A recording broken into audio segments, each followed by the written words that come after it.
University. Mel, if you'd like, just give us a wave. And then we also have Professor Stuart Smith, Chair in Accounting at the University of Sheffield, also President of BAFA. Thanks, Stuart.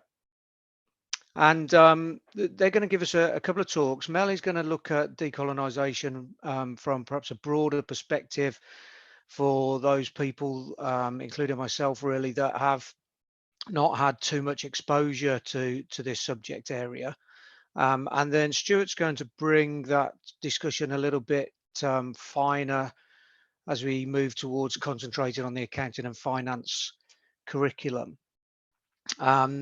That will take us to about 2:45, we hope. So we'll have a little break around 2:45 for people to refresh and take a natural break. And then if we come back at 3 o'clock, and then we'll have an open discussion where we can question our two speakers, as well as we have some representatives of the professional bodies here. So thank you very much for our professional body representatives. There may be some questions for the professional body approach to this as well. Are there any questions before we get started? I think Mel's session is going to have a couple of interactive elements, and will probably take up most of the 45-minute slot. Stuart has got a little bit more time leeway, so I think if we get to the end of Mel's session, and then we might have some time for questions directly around that, and then we'll bring Stuart on and potentially have some questions at the end of Stuart's presentation as well. Okay, so I'd like to invite. Darren, there's yes. Just a question in the chat about if it's being recorded, and obviously it is, and if the link will be emailed out to everyone after. Yeah, I did notice there was a little pop-up on my screen. I don't know if everybody's got that to just accept the recording. Okay, that's great. So yeah, I'd like to invite Mel, please. So Director of Education Development Services at Birmingham City University, to open our workshop on the reimagining the curriculum, good knowledge and decolonisation. Thanks, Darren, and thanks everyone for coming today. Oh gosh, Darren, you took me back. I just had a bit of a flashback when you said I'm inviting Mel to open. I come from an extremely religious background, and I really thought you were about to say open in prayer. I don't know why that just came to my mind. It's a bit of a trauma response. But hi everyone, I'm Mel. You'll hear a little bit more about me as we go through the presentation. And I do hope that you interact with me. I hope that you just kind of, there'll be some questions and thoughts that I would like to kind of get from everyone. So feel free to shout it out at me or put thoughts in the chat as the presentation is going along. I'm not by any means a formal speaker, so feel free to just ask your questions and throw your thoughts at me. That's really what works in these types of conversations. So I'm just going to look for my presentation that was here a few seconds ago and now has completely disappeared. And then we can get started. But in the meantime, while I'm trying to figure out why my presentation is not coming up, can I just get a sense from colleagues in the room where we are? Oh, there we go. Where we are around our understanding of decolonising, not necessarily specifically in relation to accounting and finance, but just generally what it is. Any thoughts or understanding of that so far? Anyone feel like they're an expert on it, or anyone feel like they've still got loads more to learn, or kind of happy with what they know so far but just want to know more? Feel free to throw that in the chat, and I'll keep looking as we go through. So today I'm going to present quite a general, and you can find me at these places, a general sense of what decolonising is. It's a big thing. It's a big thing. And I say big because I spent 6 years, 7 years, 8 years studying it at postgraduate levels, more from a post-colonial perspective. And it wasn't until coming back to the UK that I was able to actually really understand the application of it after 8 years. So it's a big, deep topic, but the whole point of having people like me in your workshop is to be able to kind of summarize it a little bit and give you some real tools to be able to action it in your practice. So I hope that we can start that today. The reason why also it's a big topic is because people assume that it's something that you can just do. It's not. It actually does require a shift in mindset before you can start doing it. And that association with just doing, and the obsession with doing in some cases, has prevented real decolonising from taking place in a lot of fora and actually become harmful to the decolonising conversation in higher education, as you'll see going through. So we've got quite a few people who say that they know a little but want to find out more, interested in the discussion because they've heard about it, very limited knowledge, that's cool. Okay, oh, someone was at DMU, so you would have been exposed to that there as well. Okay, cool, so let's go. So we start off these conversations with positionality. That's a healthy way to start off with it, so that you understand bias in this conversation is really important. It's not possible for you to remove your bias. And one of the things around decolonising and decolonisation is understanding that your bias comes from somewhere, and that bias influences your ability to think differently. And when Stuart and I were talking yesterday, he brought up the word, the epistemological approach that you take to life is all influenced by where you come from, your identity, and how you define yourself. And in some ways, even the things that you don't know about yourself, or the things that you aren't very clear about yourself, have influenced who you are and your bias. So my positionality here is that I am a Black woman. I am Black Caribbean, and that has implications. Obviously, we know that Black people are not a homogeneous group. So my background is a Caribbean one, and you'll understand why, again, that has implications for where I am in this conversation. But I am also British. So as much as I am Caribbean, my parents are Caribbean, and I lived in the Caribbean for a long time and studied over there. I was actually born and raised in England. I was born and raised in North Yorkshire. So I've had a really interesting dynamic experience as a Black British Caribbean woman. I'm a second generation Trinidadian, meaning my parents are from Trinidad and Tobago, and they migrated to this country when they were younger. I'm university educated. I've got up to a PhD and other qualifications, but all of my qualifications were done in the Caribbean. And that has implications for what I consider to be knowledge and acceptable knowledge, as well as implications for how I look at systems, processes, and education. I'm a mom, I'm bisexual, I'm spiritual, but I was raised in an extremely fundamentalist religious home. And again, that has had issues, but also has been a part of my bias when it comes to looking at decolonising and post-colonial studies. And English is my first language. Now, take from that what you will. It's just important that you understand who I am, and that this positionality does not hinder you from understanding where we're going with this decolonising journey. It's also important for you to understand, and as I said earlier about bias, I would have bias based on these elements of my identity. Of course, there's much more to me than this, but my bias will come through in certain conversations around decolonising and certain areas of my practice that I choose to go into because it's passion for me rather than just practice. So, little piece of interaction. Feel free to shout it out if you know the answer, or if you think you know the answer, or you can feel free to put it in the chat. Got a series of words on here, and for those of us who have been in this sector for long enough, you'll see that these words have oftentimes been used quite frequently in the last few years, particularly, but also you see them together a lot. And in some cases, you see them being used in place of each other.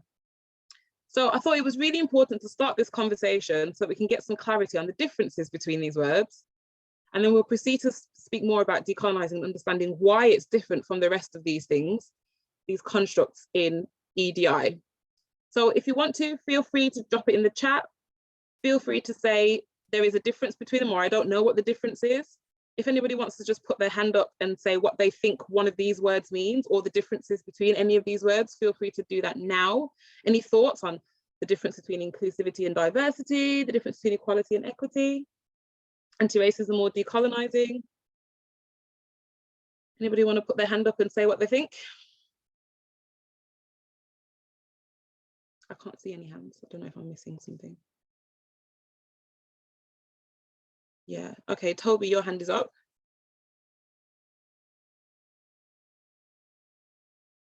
Oh, you're on mute. Okay. Yeah, I know. I couldn't find the button. I've been relegated to another office. Equality to me always begs the question: equality of what? So I think my own view is equality doesn't really take us very far. Is it equality of opportunity, equality of resources, equality of outcomes? Yeah, absolutely. Thanks. Anybody else want to weigh in their thoughts on any of these words, or the differences or similarities between some of these words? I know that a couple of people have said some things in the chat that there are differences, but they're often used interchangeably. Absolutely. Diversity and inclusion, what's the difference? Someone said unbiased curriculum. That's really interesting. I'd love to see what that looks like. Well, I think my comment would be perhaps similar to Toby's, and I put in the chat fair opportunity, or Mhm.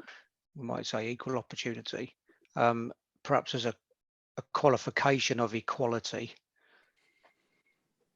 Yeah. is to have fair opportunity. And what does it mean to have a fair opportunity? Because then that begs the question of equity, right? So for a long time, we were using the term equality. And I think a lot of people were assuming the word equality was talking about equality of opportunity.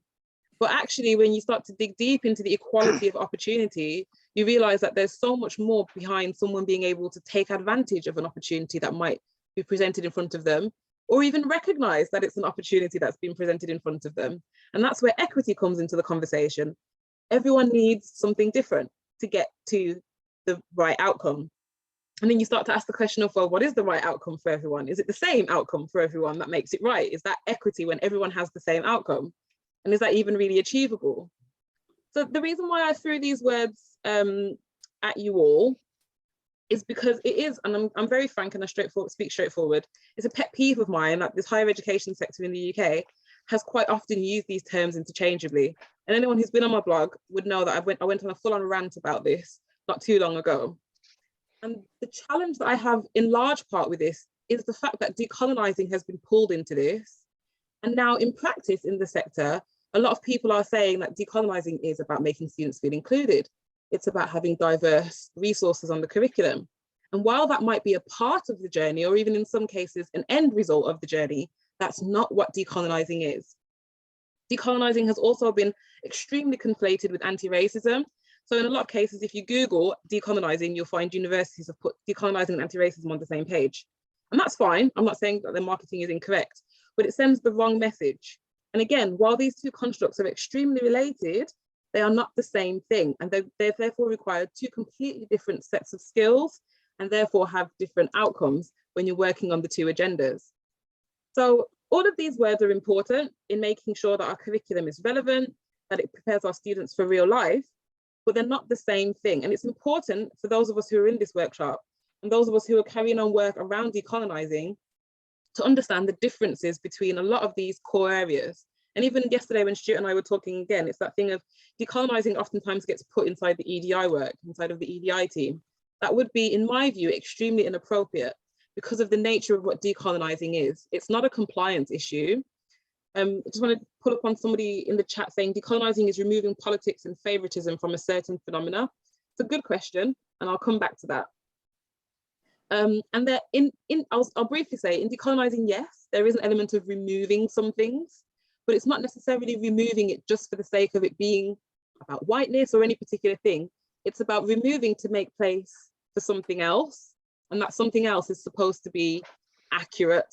So what we're removing from decolonised curricula is inaccurate information, or we're critiquing inaccurate information and questioning where has it come from.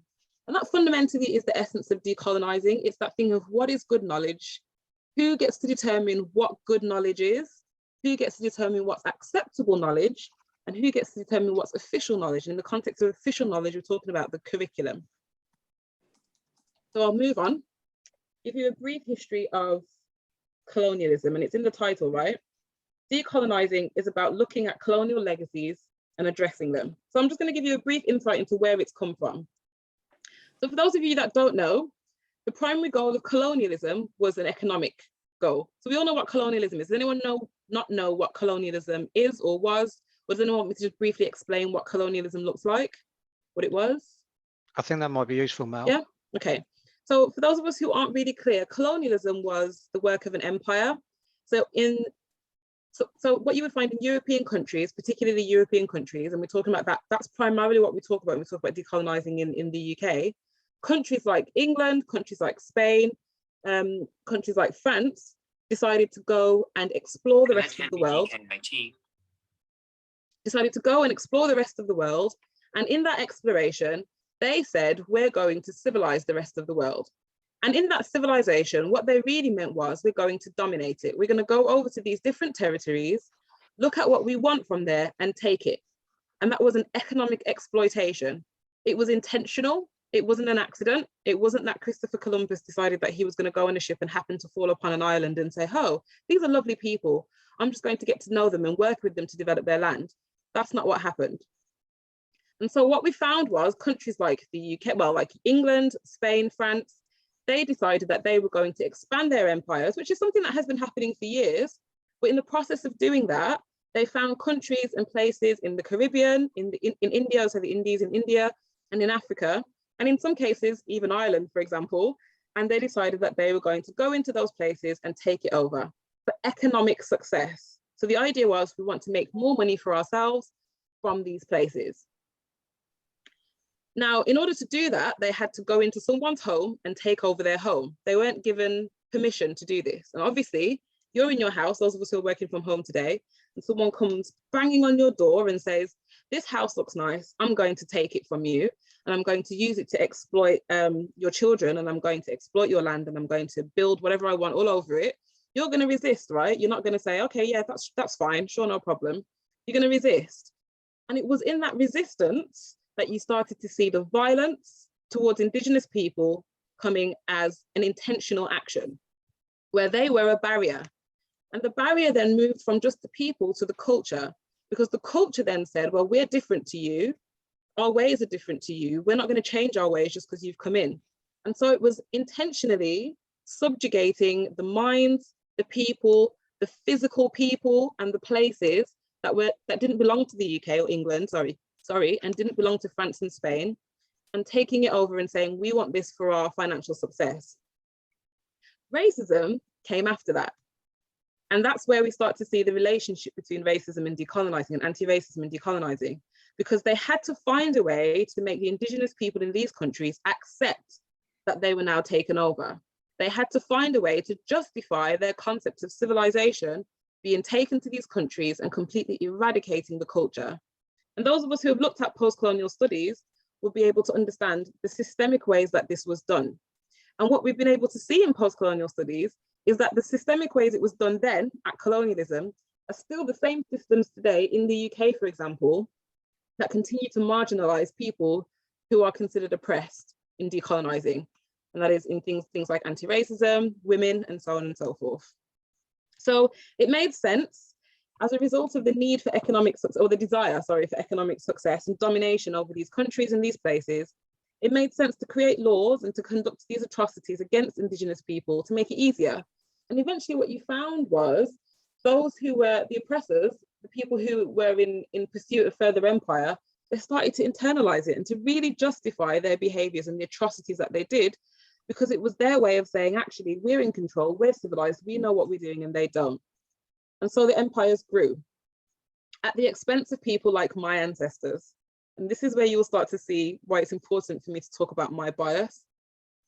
And so what you'll see with colonialism is the textbooks say, this lovely picture at the top here is supposed to be Christopher Columbus discovering one of the Indies, as we call it, the West Indies.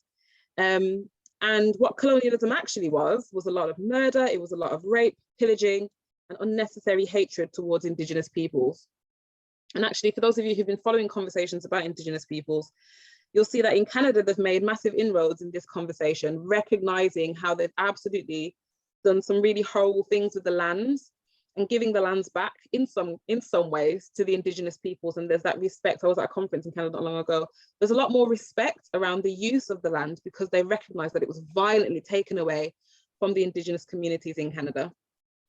So as I said, colonialism was the work of an empire. It was at times directives from the very royal family that we have now to justify the racism, discrimination, and violence against Indigenous peoples. It was not a scattered view of people of colour. It wasn't something that a few people said that they were going to do to people of colour and Indigenous peoples. It was an intention. And we see this coming through strongly through law enforcement, through economic policies, through religion. Christianity was used as a major tool in colonialism, and through education systems. And what we saw with the education systems across the world in colonized countries was this intention, and it was stated at times by ministers and leaders and mayors at the time, that we have to create a population that does what we want. We have to create a population that seeks to continue the British Empire. And they were talking about a population in these Indigenous communities, in Caribbean islands, in India, in Africa, and so on. The largest and strongest and most sustainable empire was that of the British Empire. Is that shocking? No. And so, as I mentioned, you start to see racism coming out in this colonial enterprise. As a result of that, it was easier for Indigenous people to be seen as less than human in order to continue to subjugate them and harm them. This evolved from stealing to murder and so on and so forth. And then it became a psychological need to break us because we were resistant. So you couldn't get what you wanted from us. We kept on rebelling, we kept running away, we kept taking our children and trying to escape. So they had to psychologically break us to make it easier, to make us want to serve the master in some cases. And so what you find coming out of colonialism is that psychological oppression combined with the physical oppression is what creates racism, and it creates systemic racism as well. And what we found is quite interesting in looking at anti-racism is that it evolved so much to the point where nowadays, it's no longer about economy, right? It no longer serves those who want to perpetuate racism financially to be racist to people of color. But we still have that mindset. The systems and those who perpetuate whiteness in that way are still racist, but it's not serving them financially. So why are they still doing it? And not only did that psychological oppression harm people of color, it's also created a mindset in people who are economically in the same position as some people of color to treat people of color like they're worse than. So moving on to the structures, and that's where decolonizing starts to come in. Let me just move this across the screen here.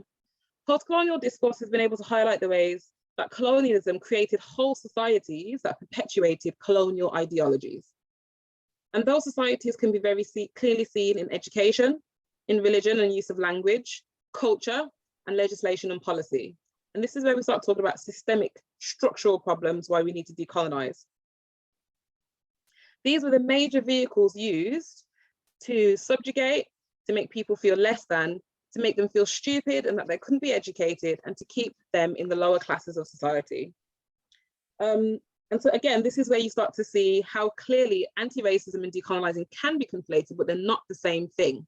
Because as much as racism was a fundamental part of that subjugation, it was an entire message around Eurocentricity in colonial ideology that made certain people look better than others.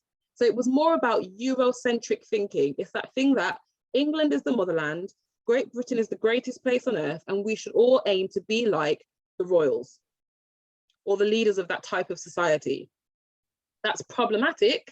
And as I said, I trained in Trinidad. That's problematic for Caribbean people because one, we are Black, so we can never be like the royals. Two, we are culturally extremely different. Our language is different.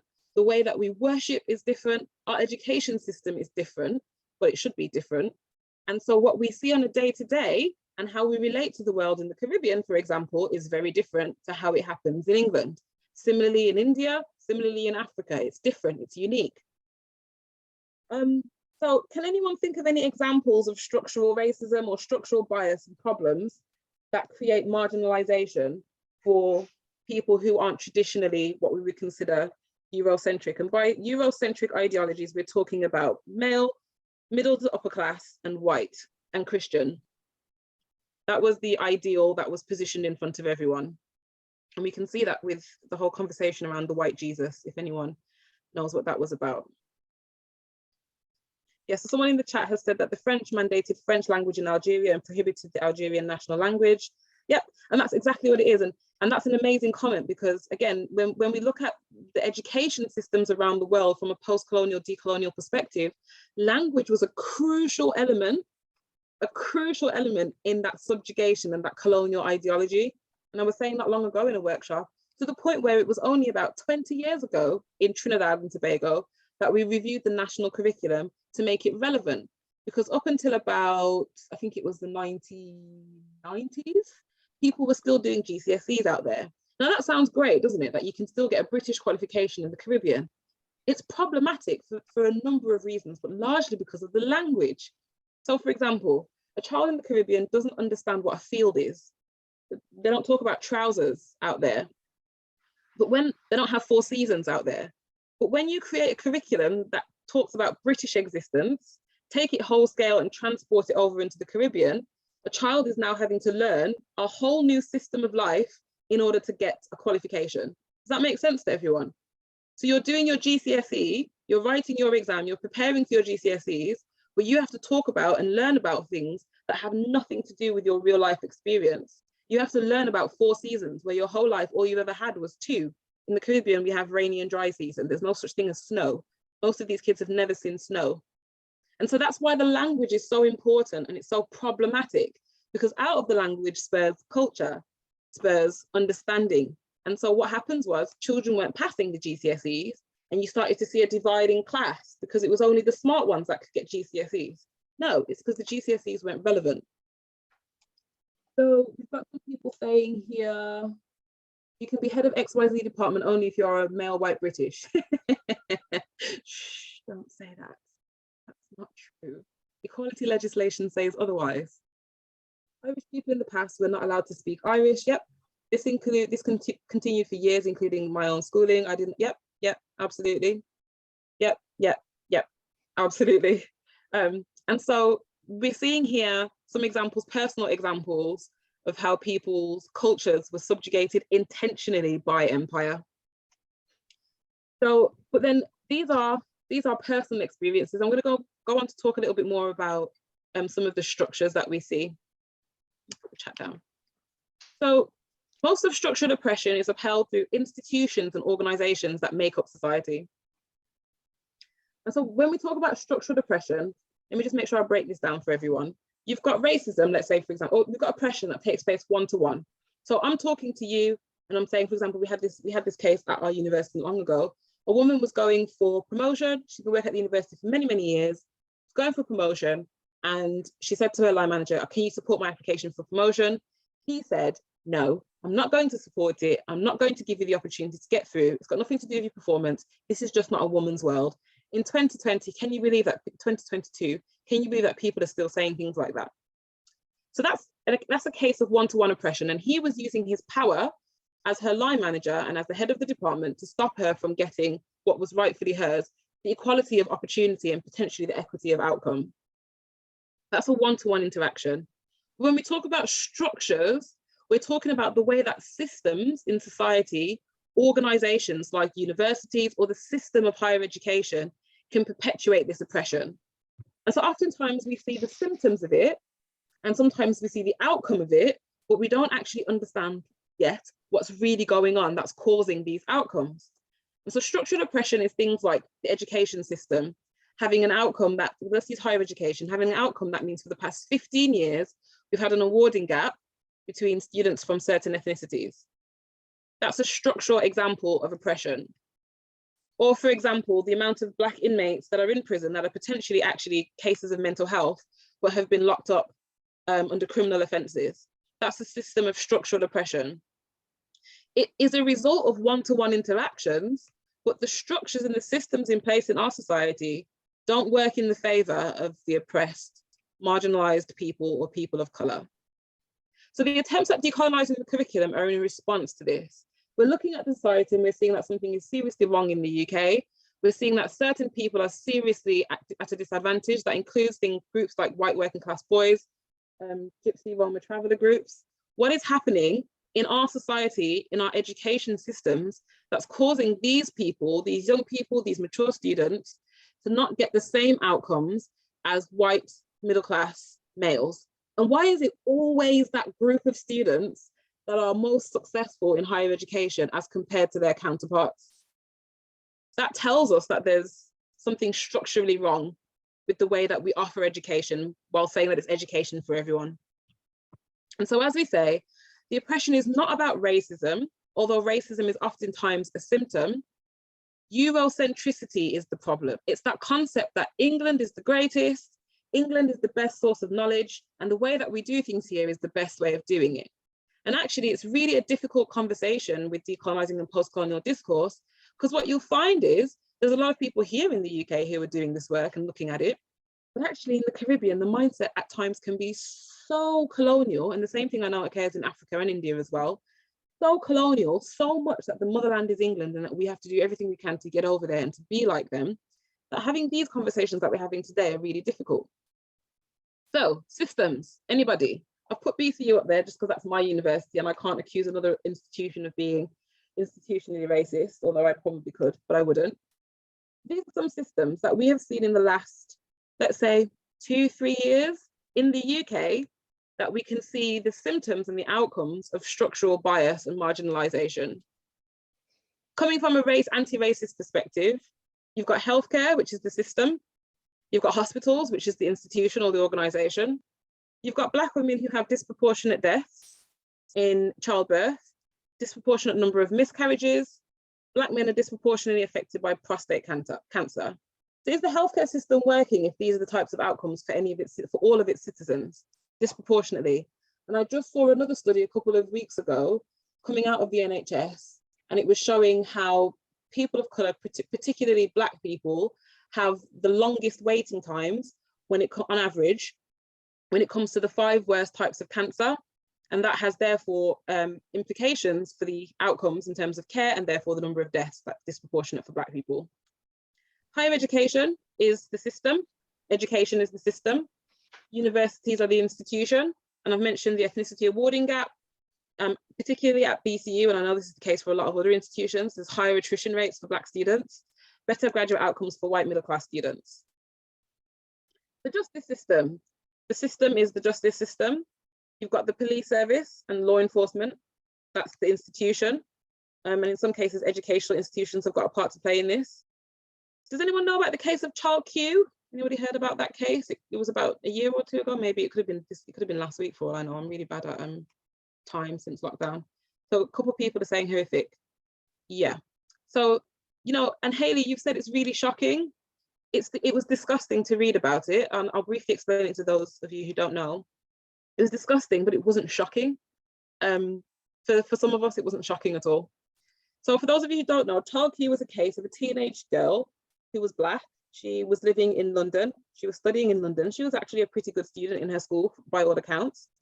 She was taken out of an exam. I think she was about to go into an exam, and she was taken to a private room where she was stopped and told that she's being searched by her teachers. She was being searched because another student suspected that she had marijuana on her because she smelled like marijuana. So the teachers in that institution took the child to a private room, put her in the room on her own. This is an underage child, female child, and she was strip searched by police officers. And when I say strip searched, she was strip searched. She was menstruating at the time. They checked all inside of everywhere. She was strip searched because somebody suspected that she smelled like marijuana. In the end, of course, they found no marijuana. She was told to return back to her exam, and she was expected to conduct her exam as if nothing happened. Aside from the significant number of safeguarding issues there, what on earth goes through the mind of an adult who has a responsibility over a child to say that this is acceptable behavior? And then what happens to the mother of that child when she decides that she is going to absolutely lose her mind, as I would, go in the school and just physically attack people? Wouldn't she then be put on trial for grievous bodily harm? But somebody abused her child in school, in the school that she sent her child to for an education. Yeah, so these are the types of things that are still happening in the UK. These are the types of situations that no child or person should find themselves in. But the same law enforcement that we all know what's going on with the Met right now. There's a lot of investigations going on, and structural racism has been found, and racism has been found, and text messages that have been shared, and all sorts of absolute folly. And I use Child Q and racism as an example, but we also saw the situation come out with the way that the police service talk about women and how demeaning they are about women and other people of colour. It's not just Black people, right? So we can see here that there is a system, there is an institution, and then there is still that one, it trickles down to that one individual, and it's too many individuals who are disproportionately harmed. This child now, well, she's been in counselling for years. This only erupted on social media because somebody else talked about it. This has been going on for 2 years before it came out on social media. And the parents have had the child in counselling because obviously she became extremely suicidal, and she just withdrew into herself, and she doesn't function like a normal child anymore. But this has been going on for 2 years. This complaint had been with the London Met Police Service for 2 years before it became an actual issue, before those officers were even investigated and suspended. So I'm moving away from that because I've proved the point now about structural barriers for certain people in this country. The cycle of colonialism, however, isn't over, right? And this is what's really important and why we work on decolonising. What you've got is colonialism. So ignore the neo at the first bit there. The first thing that you're seeing is colonialism. That's the beginning. That's when it started all those years ago. And as a result of colonialism, you found structural racism and bias came out, and oppression. So it wasn't just one-to-one anymore, it became structures that were set up to continue the oppression. And then you moved on to institutional oppression, as I've just shown you. And what you find there is the marginalization of people of color or anyone who is different from the standard. You find that marginalization feeds back into neocolonialism. And neocolonialism now is this thing of, it's not colonialism because you can't say that there's an empire. You can't say that you've gone into a country and taken it over. But what you can do is you can create contracts and engagements and laws and practices and policies at the United Nations level that affect post-colonial countries, countries that haven't been able to develop, developing countries, in the way that the rest of the world perceives as to be acceptable, and continue to disadvantage them. So, for example, things like, and this is a bit more of an economic conversation, but things like the 999,000-year contracts that British Petroleum has made with countries like Trinidad and Tobago, knowing that they don't have to follow the same rules of environmentalism as they would anywhere else, because Trinidad isn't as developed when it comes to their environmental policies. So they can abuse the oil that we produce and take advantage of it without the same consequences of having to do it anywhere else, and it costs them probably a quarter of the amount that it does to do it elsewhere. That's neo-colonialism. You've got things like contracts that were made with the Guyanese government around their bauxite mines and their gold and diamond mines. Again, hundreds of year contracts that the government can't get out of, that's sucking them of their only really natural resources that would help to develop the country, but they can't even get access to it because somebody else from outside was smart enough or cunning enough to take it over before they even knew better. And so you find that the oppressed end up with poorer educational outcomes in this country. They have worse criminal records, poorer graduate outcomes, they're more dependent on government and financial support, and therefore they're seen as less society able to engage with higher levels of decision-making. And then that is always disproportionate because there's less of us here. So after all that really heavy stuff around decolonizing and colonialism, it's an important background so that you understand the meaning and the value of decolonizing. And I'll come back to that concept of official knowledge in a minute when we start talking about the role of the teacher and the role of the student. Recognizing that racism was a major tool of the colonial enterprise, we can see and accept that systems, what I can see and accept, you don't have to, but that's on you. For the purpose of decolonizing, we have to accept that the institutions and systems in our society marginalize people of color and anyone else who is considered oppressed in the society that we have inherited. Decolonizing the curriculum is one way we go about addressing these systemic barriers that exist in education. And I've put a nice little onion here. I'm sorry that the font is so small. As I mentioned at the beginning, it starts off with you. It starts off with you looking at your mind and understanding, where is your bias? What have I said today that's triggered you? What have I said today that you don't agree with? And why don't you agree with it? And it's justifiable. You don't have to agree with everything that I say. But everything that I've presented today is factual. It wasn't stuff that I've just thought of in my head. I haven't put references in because I don't think anyone ever checks the references at the end of a PowerPoint presentation, but I might be wrong. But it starts off with you in your mind. You have to be willing to undertake a journey to look at yourself and say, actually, I'm going to do things differently. How do I do that? And then we start looking at the curriculum as teachers, as people who design curriculum. How am I making sure that the next generation of people that come into my classroom think differently, that they challenge? And then the curriculum is one thing. The next thing that has to work alongside the curriculum is the institution, where if the curriculum is great and students have wonderful interactions with their lecturers in the classroom, but the education is made up of more than just the curriculum. So how does the institution support all of its students? And how does it stop oppressing people who in society are systemically oppressed? And then there's higher education, but then there's the rest of education. And we know that the influence of colonial legacies starts from early years. It's not just at higher education. So students are already coming with their preconceived notions and understanding of who they are and their identity. And then we move out to the wider systems of law, politics, and so on. So to answer the question, what is decolonizing education? It is often understood as the process in which we rethink, reframe, and reconstruct the curriculum. It is about being Eurocentric and removing the colonial lens. And that's why I said at the beginning, decolonizing is not just about anti-racism, though you can see how heavily related the two are. It's about the Eurocentric lens that has been placed on everything. That Europe is better, the way that we do things here is better, the way that we do things here is civilized. That is not always the case. It should not be mistaken for diversification. And decolonising goes further and deeper in challenging hierarchy, monopoly on knowledge, and moving outside of a Western framework.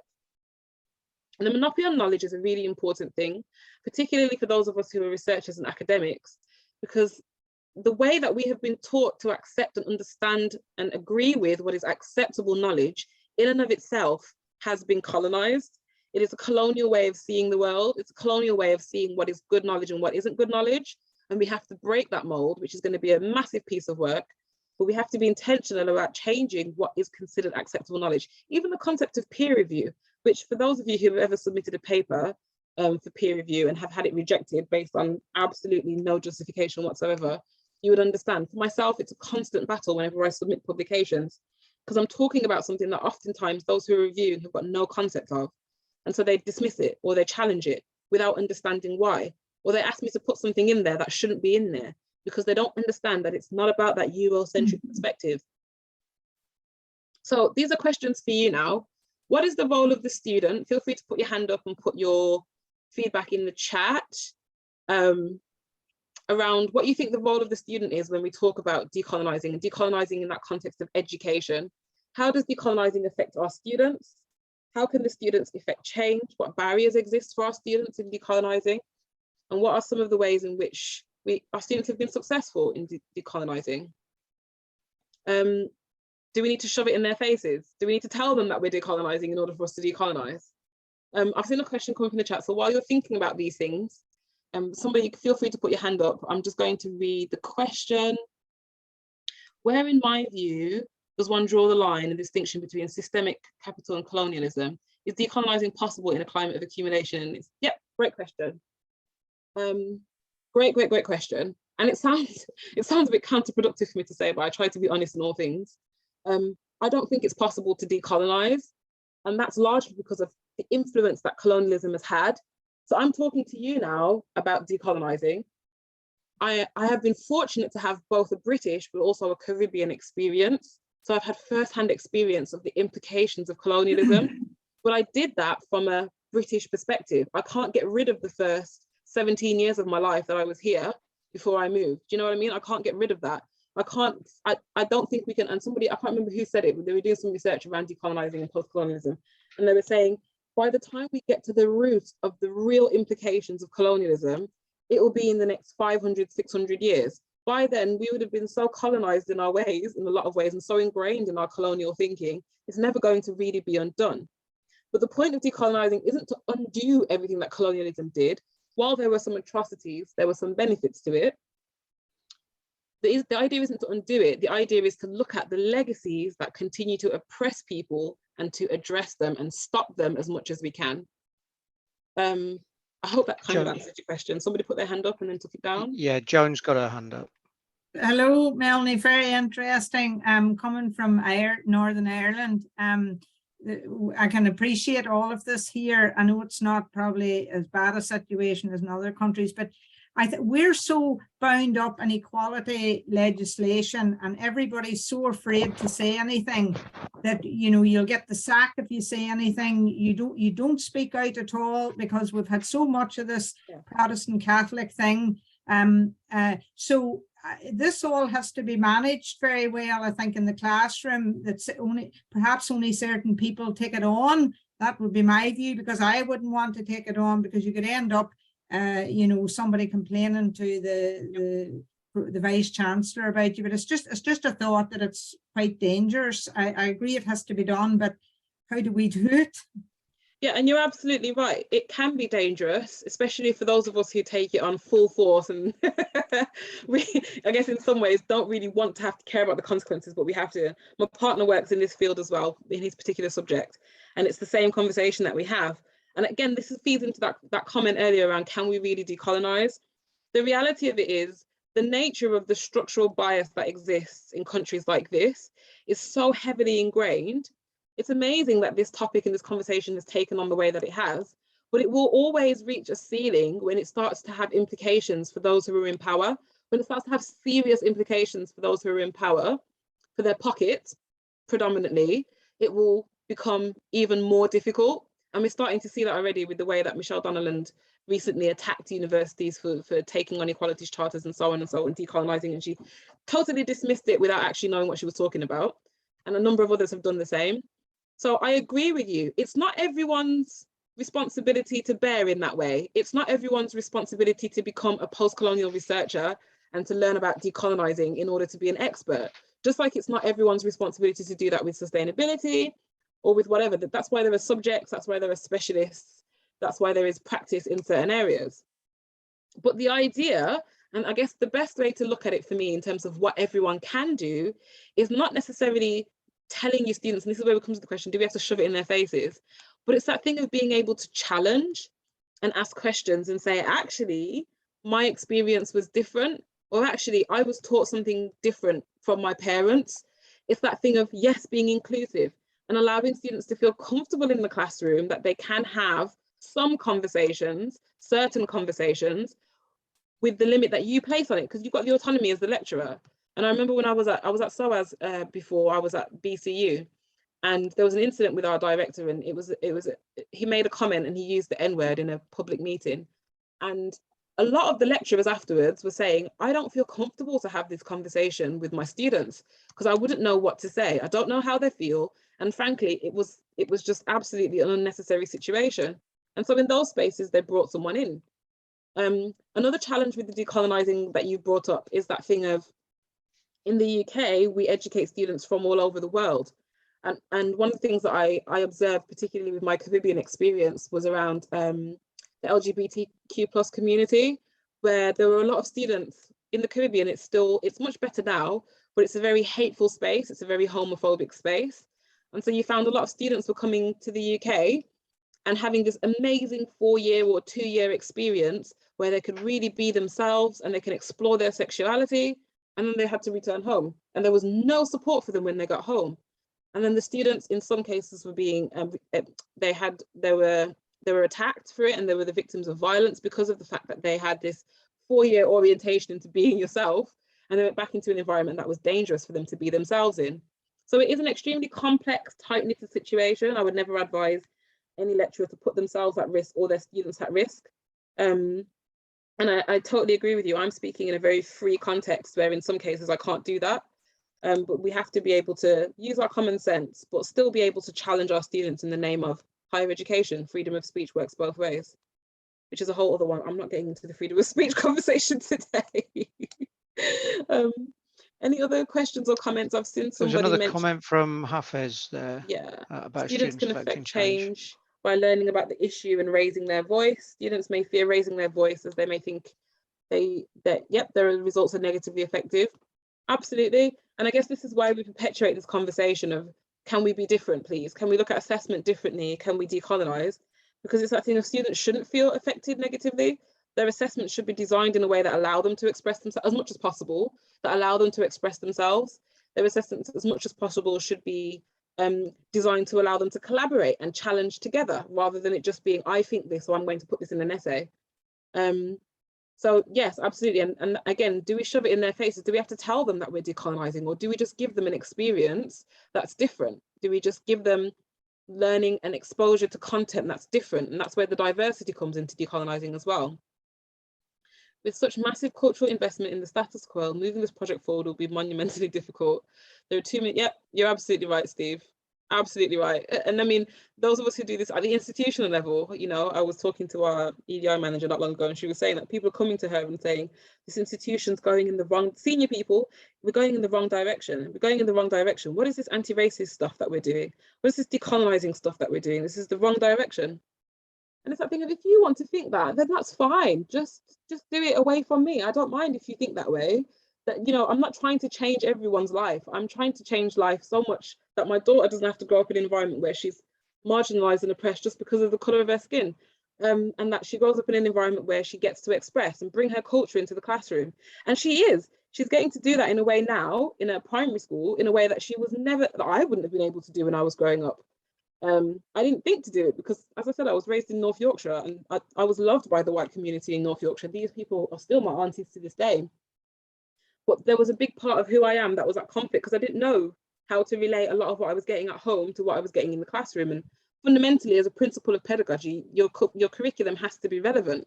to your students. Your students have to be able to learn in the context of who they are. Okay, Toby, and then I'll move on to the next slide. How much time do I have? I'll run over my time. Yeah, I just wanted to go back to this idea of structural oppression, because I'm just wondering what the boundary is between individual and structural oppression. I mean, I know police officers who are absolutely appalled by the behaviour of their fellow officers. So at what point do you describe something as structural or organisational racism, systemic racism, rather than individual? It's always individual, isn't it? Yeah, it always starts off with an individual, right? There's got to be, a system isn't literally a thing. It's a series of decisions that's made by a series of people that leads into a general principle, policy, and a way of thinking and being. So it's a good question. And you're absolutely right. This is not by any means a blanket statement that anyone, obviously in higher education, there are people like us who are interested in making the classroom better for their students, but then there are people who aren't. And so it becomes a structural problem. It became a structural problem when systems were set up at colonialism to perpetuate this ideology that a certain type of person is the greatest type of person, that the certain way of being and certain culture is the greatest culture. Those systems were set up from then. What's happened is the legacies of colonialism have perpetuated those types of systems to make it so much so difficult that anyone who isn't that ideal person living in the ideal way has it hard to change where they are. And so it becomes structural when people make decisions that make more decisions that affect a large number of people. And we can see the symptom of a structural problem when, as for example, the stats I showed you, across the board in healthcare, certain women, certain people have poorer outcomes. We can see across the board in education that certain people have poorer outcomes. That's when we start to see a symptom of a structural problem, rather than it being a few in a particular setting or a few in a particular classroom. If we can see across the board in UK healthcare that there's a problem, then that's a structural problem. Does that make sense? Yeah, that's very helpful. Thank you. Yeah. Okay. Does it become a structural issue when senior management ignore it, don't we? That's a good question, Joe. I shouldn't be laughing but it is funny. Does it become a structural issue? I think it usually is a structural issue by that point in time. And I think, I don't know if I'm giving them too much credit, but I do think sometimes senior management know it's a structural issue. So I'll give you an example. I speak very frankly about BCU, for example. We have a problem with our ethnicity awarding gap. Surprise, surprise, one of the institutions that takes in one of the largest diverse student populations in the UK. The majority of our student body is Black and Asian. But we've had an awarding gap that has been outside of our sector outlier for at least 3 years now. And it wasn't until a letter came in from the OFS that everyone started running helter-skelter that we have to fix the awarding gap. So it was a structural problem before. And then the efforts that are now put in place, again, because of the fact that we have so much monitoring around our awarding gap, it's largely a thing of, okay, the numbers, we have to fix the numbers rather than addressing the people and understanding what is the problem that our students are facing, what are the problems that what are the combination of problems that our students are facing, and can we address them? And I personally don't think that the institution can. I think the issues that our students face at BCU happen many, many years before they get to university, and then the pressure is applied at university, and that's when it cracks. So, okay, quickly before I stop before I stop, John, you and I should chat afterwards. I love the way you think. What is an academic's responsibility in decolonising the curriculum? This is a really interesting one because it's that thing of, it's not about being inclusive. It's not about making your reading list diverse, though that might be a part of it. But what is your responsibility as an academic, as a researcher or a teacher in decolonising the curriculum? Who in the classroom gives the student power? How do we give the students power? And what role does accuracy of the subject and content play in decolonising? The last one is my favourite. Does anyone have any thoughts on any of these 3 questions? And I think I'll just stop it there, even though I've got more.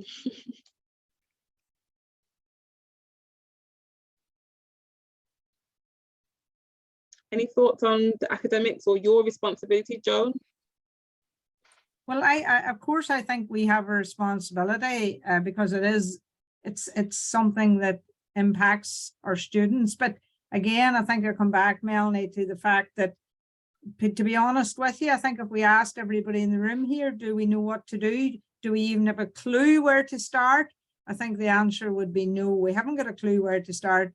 I don't know about the rest of you. I'm afraid of all of this stuff.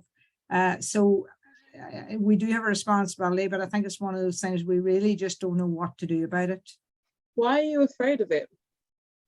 In case somebody chirps up and says Joan Valentine has made comments about X, Y, and Z, then they're taken out of context. The next thing, it might be in social media. The next thing, you're getting hauled into the Vice Chancellor's office to explain yourself. The next thing, you're on gardening leave. Next thing, you're thinking about early retirement. I mean, these things happen, Melanie. They do happen, and you know, because people are shut up when they raise contentious issues. So you know, we all know as academics, you can only go so far. You can only open your mouth so far, and you kind of know when to stop. Yeah, that's my feeling anyway. I don't know what the rest of you, and I am quite outspoken, but even I know when to keep quiet. Yeah, and me too. I'm probably sure you can tell I'm quite outspoken.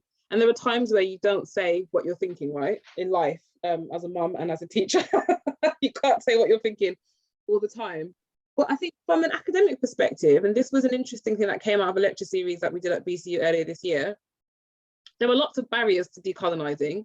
And I can't speak specifically to the accounting and finance curriculum. And I know accounting and finance is seen to be one of the subjects that's even more difficult to decolonise because of the nature of the topic. And hopefully Stuart will go into that a little bit more with you guys later. But from the academic perspective, in one of the conversations we were having, a lecturer was saying her way of decolonising is being inclusive, and then looking at her reading list. And so colleagues in the workshop kind of decided to pick that apart a little bit, supportively, but pick it apart. And it was that question of, when last did you look at your subject? When last did you look at your materials for teaching and what you lecture your students on? And when last did you take the opportunity to engage with someone in West Africa, someone in India who teaches the same topic, and ask them what they teach? And when last did you take the opportunity to ask one of these people what they think of your topic and what they think of the content that you're teaching? Now that can go horribly wrong, because as I said, there are a lot of people in these countries that still have extremely colonial ideologies. And so that could be absolute waste of time. But there are people, and even in the UK, for example, who have got specific ways with facts. So it's not just your thoughts and comments on things on their subject that they teach different. So an engineering colleague in that session was saying, we teach about the British Railway in India, and that's a fact. Do we teach the fact that that railway was built in order to take Indian resources out of India back to Britain as the fastest way of doing it? That's a fact. You know, it's not a comment that you're making about something that you want to say, and it's not a political ideology, it's a fact. It's written in the history books that that's what it was for. So there is a kind of feeling side to this, and there is that whole thing of kind of creating a bias and looking at things from a bias, but there's also facts about how history has been presented in an inaccurate way, and how our subjects can then be reinvestigated. And that's what the role of the academic is.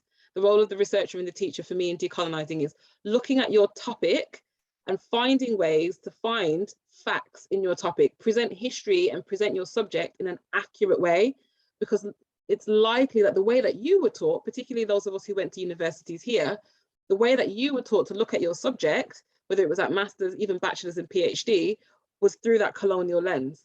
So it's intentionally going back and looking at it through a different lens and being intentional about that. And that's hard work. That's a lot of work. And a lot of academics and lecturers don't want to do that because it means they actually have to go and do research. Mel, Yep. we've just come past 2 o'clock. I'm not sure how much have you got left. The discussion is fantastic. Yep. Stuart, do you think we've got maybe 10 minutes that Mel could play with before we come to your presentation? Yeah. If you Yeah. If there's more questions, okay? Yeah, please go ahead. I don't want to curtail the discussion in any way. Okay, Yeah. that's great. Thanks, I Stuart. don't have any more slides. I'll stop there and just give people thoughts. I'm just looking at some of the comments. And Phyllis, you spoke about kind of engaging the students in that conversation around systemic racism in tax systems. And you're absolutely right. That happens, doesn't it? And it's that thing of, do we have to say it to the students? Is it always a forum for that conversation? Sometimes it's not, right? And you have to read the room, as my god sister would say. Read the room. Sometimes it's not appropriate. You know, I've had complaints on lecturers who have raised these kinds of conversations in lectures, and the students of colour felt like it wasn't handled well at all. And that's also a problem, right?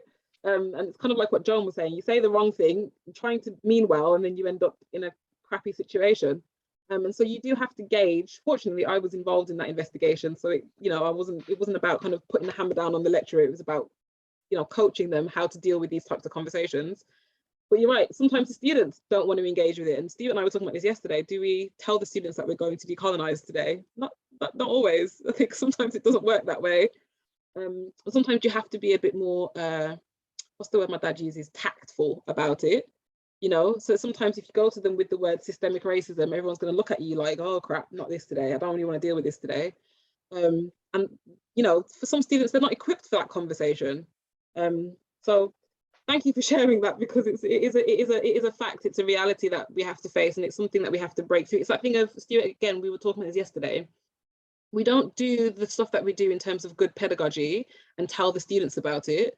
We don't always have to let students know that we're doing constructive alignment. We don't always have to let them know that their assessment links to their learning outcomes in that direct form. We're giving you feedback now. It doesn't have to be like that. It's a seamless process. And that's the idea behind decolonizing. It's that thing of creating learning opportunities for students that are different, creating opportunities for them to challenge, and giving them the resources to be able to do that, and a space to do that, and a safe space as much as possible. And if your institution isn't a safe space, don't do it. Quickly, if decol does not start in universities and education in general, what hope have we got? I don't think, I mean, decol was actually a conversation that's taking place in economics before it became a big deal in higher education. So a lot of the reading and stuff that I've done around decol was primarily from an economic perspective. But I think you've got a point around, and I think education's responsibility is to change the society. And I think this is where it really has an opportunity to capitalize on a conversation that's necessary. So, okay, cool. Has there been any research on the impact of decolonization on students? If so, what does it show? Good question. I'll end off with that one. How do I start with this one? The impact of decolonization requires people to know what decolonization is. And so I think in higher education, we're still figuring out what decolonizing looks like in very specific fora. So as I mentioned, we've got decolonizing structures and institutions. You've got decolonizing curriculum. You've got decolonizing the mind. What you found in the literature, what I found in the literature is a lot of people talk about decolonizing in the view of having diverse reading lists, which is not decolonization, but it's a start. And in those impact studies, yes, you found, and Advantage's got them all over their website, you found that students are much more engaged, they're happy with the way that their curriculum is being delivered differently. You've got a lot of, like in DMU and London Met, for example, institutions creating student partnerships around decolonizing, and I think those are a lot more impactful, because it's a combination of shifting the power dynamic from the lecturer knows everything and is therefore departing knowledge onto us, and allowing the students to say, actually, yes, this is the knowledge, but this is how we want it to be delivered to us, or how we want to be assessed. And actually, the knowledge that you've got isn't all of it, because I've got some of it too. Those are the most impactful instances and case studies that I've seen around decolonizing, because it's not about decolonizing in terms of, the study and the academic side of it. It's about shifting power, and the students feel way more empowered when their lecturer partners with them, when the institution partners with them properly. And it's not partnering with them to get information out of them, because that's not shifting the power dynamic, that's just using the student. So I hope that kind of answers the question. There's still a lot of work to be done as a sector on really knowing what decolonizing is, how it manifests into pedagogic action, and then measuring the impact of it. And I'm doing some of that work in the background. I think Joan's got her. Yeah, I just wanted to ask Melanie, what if you could tell us 2 takeaways from today, things that, I don't mean get into the classroom necessarily and starting a big conversation, but what even one thing could we do in our institutions to move this agenda on? That's what I'm kind of wanting to know.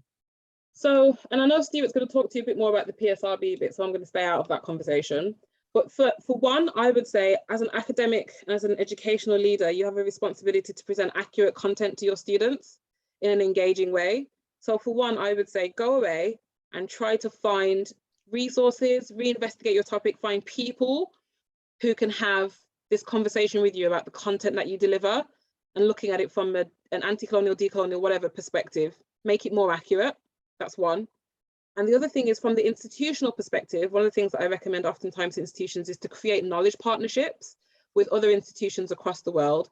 And I'm talking about real knowledge partnerships, not just stuff for the sake of having an MOU. I'm talking about really having exchange of knowledge so that people can feel, people from outside of the UK don't feel like, how do I put this? We are the superior institution and therefore have the best way of doing things, and they're giving us something and it's doing something for them. It's that actually you're doing more for us than we could ever do for you. That kind of real power shift knowledge exchange as an institution, creating those partnerships with universities, organizations outside of the UK who have that lived experience of colonialism and the impacts of post-colonialism. Mel, that's fantastic. Thank you so much. There's a lot of positive comments about your presentation and its content in the chat. So yeah, I think everybody's really been very interested in what you have to say. There were a couple of comments, and if I could ask them, please excuse me if I mispronounce your names. Please feel free to correct me. Iwi and Shrivatsan. Can I suggest that you perhaps hold on to those comments and we'll bring those back into the discussion session at 3 o'clock so that we could move on now to Stuart's presentation. There may be, of course, be some time at the end of Stuart's presentation to ask those questions, Iwi and Shrivatsan. And I've made a note of those so that we can come back to those at 3 if not before. So thank you very much, Mel. Really interesting. If we could move on to Stuart Smith then, and Stuart's going to sort of bring the general discussion to a little bit more of a narrower perspective around accounting and finance, and let us hear some of his experience. Thanks very much, Stuart. Right, sorry, I just needed to remember where the unmute button was on this, and I will pick up on some of the questions as well. There is a certain overlap between our two presentations, kind of those slides where because the discussion actually has moved into a lot and covered a lot of those points very well. So I'll kind of skip quickly over those, and then we'll get into some of the key points, I think, around the more particularly the accounting side of things. And I apologize to colleagues from the finance side. There's partly because of my own background, but also as well, I think there's an open question mark really about the extent that we can talk about decolonization or recognizing even the colonial impacts on finance research generally. But I think that's a question that I want to open out as a discussion as we go through. So just following on from, let me see, was this one? There, that's one. A brief introduction. So we'll talk about personal journey. The kind of mirrors what Mel was saying about positionality. So you can get to see where I'm coming from, and then choose to take that into account in the discussions and the points that I make. Some observations that really in the kind of last 2 years where I've been engaging with decolonizing the curriculum and ideas around decolonization, and some kind of initial observations from that. And then we'll move into something a bit more specific around postgraduate research, a project, a PhD that I was part of the supervisory team, and we've written up and published a paper about how we dealt with tensions around adopting an indigenous perspective towards knowledge, but doing it in the context of a university in a former colonial power. And then we'll look at some of the work that I think is relevant, that is already being done in accounting, and that we can then what the potential future avenues are for us as academics going back into our universities, our departments, our classrooms, and what can we do with them? What can we do over the coming months and indeed years? So just an initial kind of personal journey and the kind of formative elements. similar kinds of backgrounds, although on different sides of the border to Joan. I was born and brought up in Ireland. Ireland's Britain's oldest colony. It's 100 years since the country was partitioned and the 6 counties of Northern Ireland was set up. And I'm old enough, well, I was born, well, I don't remember Bloody Sunday in 1972, but obviously the impact of that and the ongoing impact of that was a very conscious part of my upbringing. Certainly I'm old enough to remember the hunger strikes in the early 80s, the miscarriages of justice. We go back through to the structural elements we were talking about. The miscarriages of justice included the Birmingham 6, the Guildford 4, etc., all of which were kind of part of my upbringing and were around through those periods.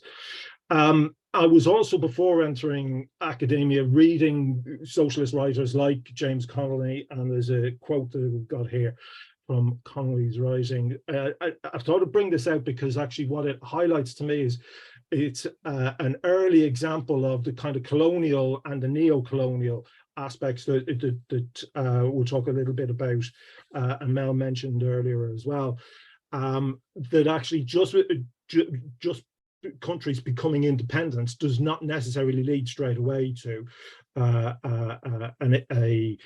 independent decolonial mindset or social structures, etc. That background then led me to having an interest in and an affinity with, again, the anti-apartheid movements, the school kid strikes, the protests and the uprisings in Soweto in the 80s and so on.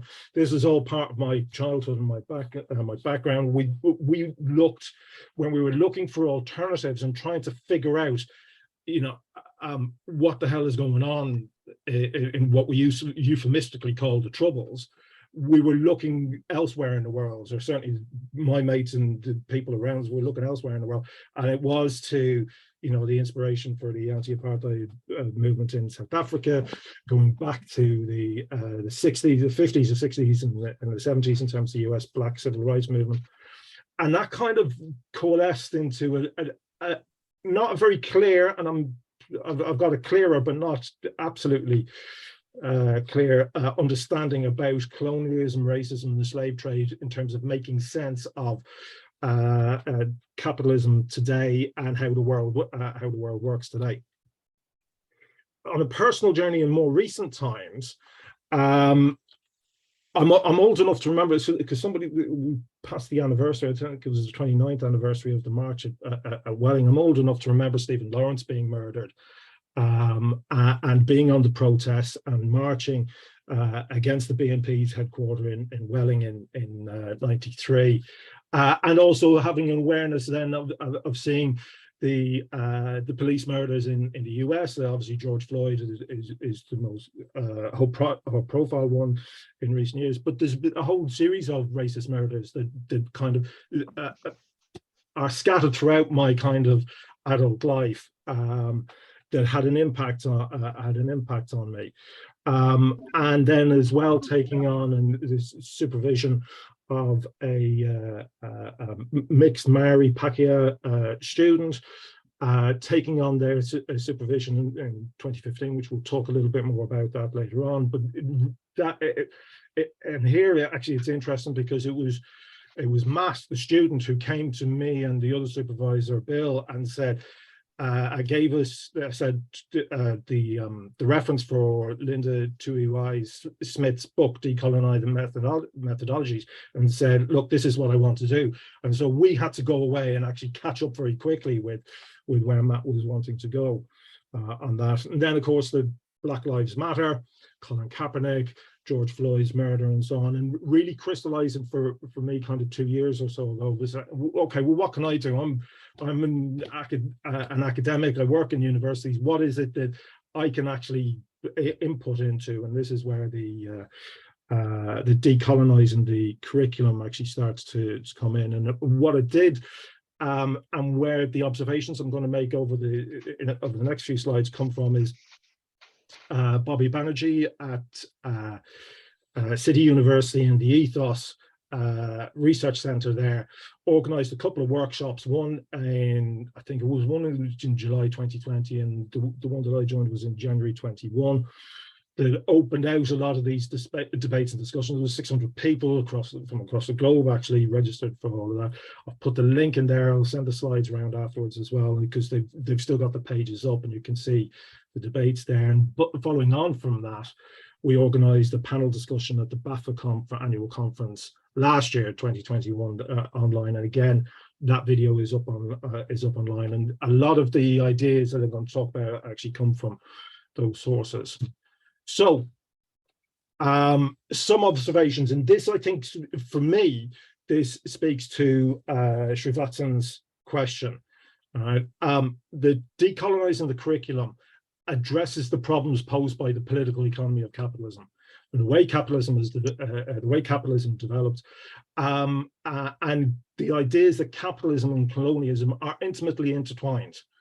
You really can't see how you can have one without the other, certainly in terms of the way that potentially in an abstract sense you could say capitalism could have developed in a different sense, but certainly in terms of the way that it did develop, it's intimately intertwined with colonialism. And Bobby Banerjee makes the point in the panel discussion that we had last year about saying that, you know, every economics textbook starts off with there are 4 factors of production. Labor and land are 2 of those factors of production.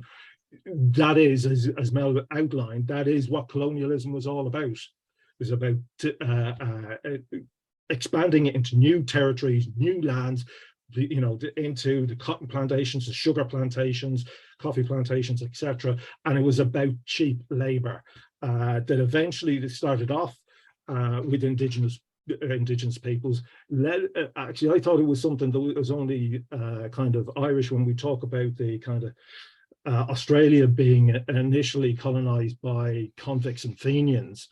But actually it wasn't just that. It was, you know, the Portuguese and the Spanish had a similar approach in terms of people who were convicted of crimes were shipped out to the Caribbean, and then ultimately, because they needed labor there, but ultimately then the slave trade develops.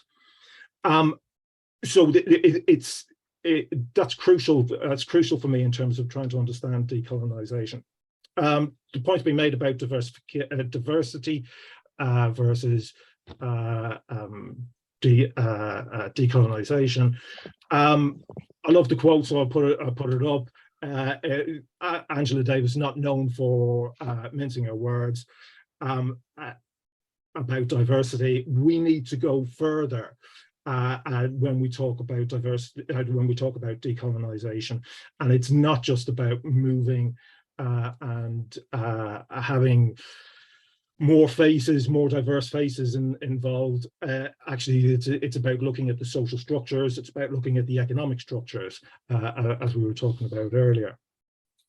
Again, these are kind of reflections and observations of the discussions we've been having over the last couple of years, speaking a lot to kind of Joan's points. And I think, I suppose most people actually on the call, worried about how to get involved, how to actually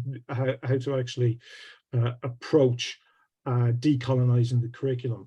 And one of the areas around this that I think can help is actually not just thinking about decolonization as this is a separate project over here, but actually linking colonialization and colonialism to the current structures and the current issues and current day problems. So we know that we can talk about climate change, and we are talking increasingly about sustainability, green accounting, carbon accounting, etc.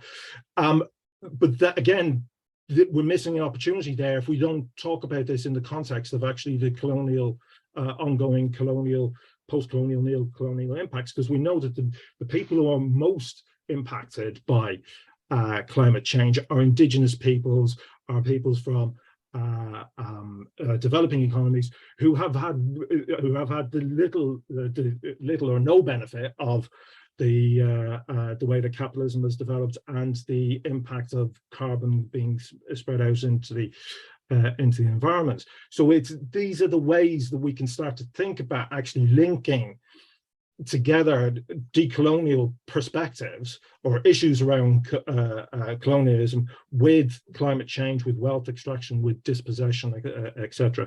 And one of the things that there was an example that earlier this year that I went to was a webinar that UCU organised as part of their CPD series that did that very thing, that talked about decarbonising and decolonising at the same time and how we link the two of them together.